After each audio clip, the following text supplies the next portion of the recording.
Well, Brad and I had been partners for years prior to me entering the JAG Corps, and then of course 9/11 occurred. And the war started in Afghanistan and then progressed over to Iraq. And it was during that time that I started discussing it with my wife and Brad, my partner, about the idea of me volunteering as a reserve officer, knowing that usually it would just be working on a weekend a month and some during the summer, but with the ongoing conflict, there'd be a significant likelihood that I would spend at least a year on active duty.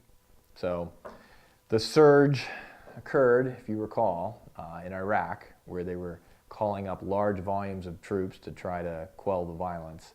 And when that happened, there was a big need, and I talked to my law partner and I talked to my wife, and I said, why don't I go ahead and volunteer now to go with a unit that I had been attached to.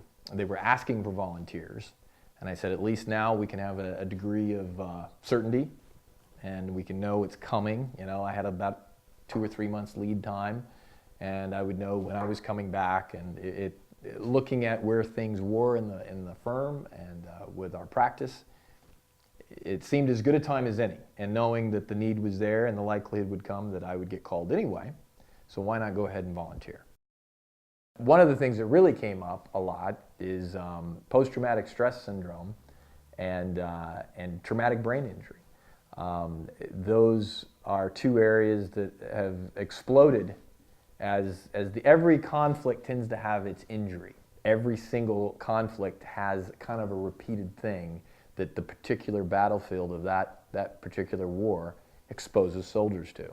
In this case, it was the IED.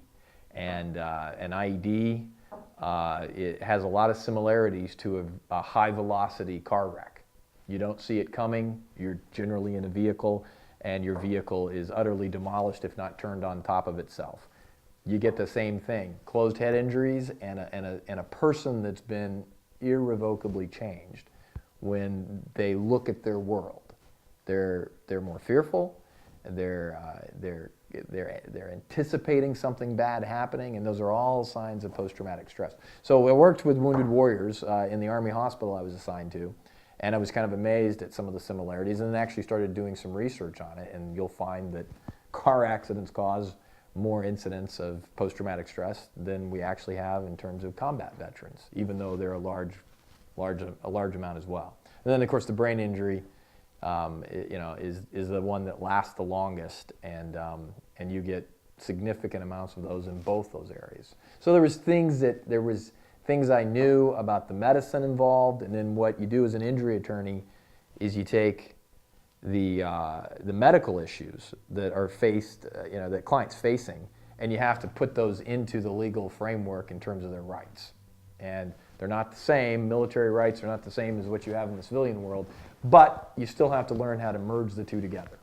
And so looking at what caused a disability, what didn't cause a disability, what was pre-existing, what was not pre-existing, those are all the same type of issues that we face here at Bishop and Hayes every day, and a lot of soldiers who get hurt in battle face as well. But a soldier's job is to try to help people, is try to protect those who need protecting. There is a lot of similarities in a situation where a person's battling a multi-million-dollar insurance company that has all the resources at their disposal to kind of wage war on them, and it's them against an army, basically. And sometimes they need help in opposing that army and having somebody on their side to fight alongside them. And that's what an attorney does. The client's still the boss, but the attorney explains the tactics that the law gives them, the rights that the law gives them, some even constitutional, and applies those to the specific situation to get them justice. They're both trying to get justice.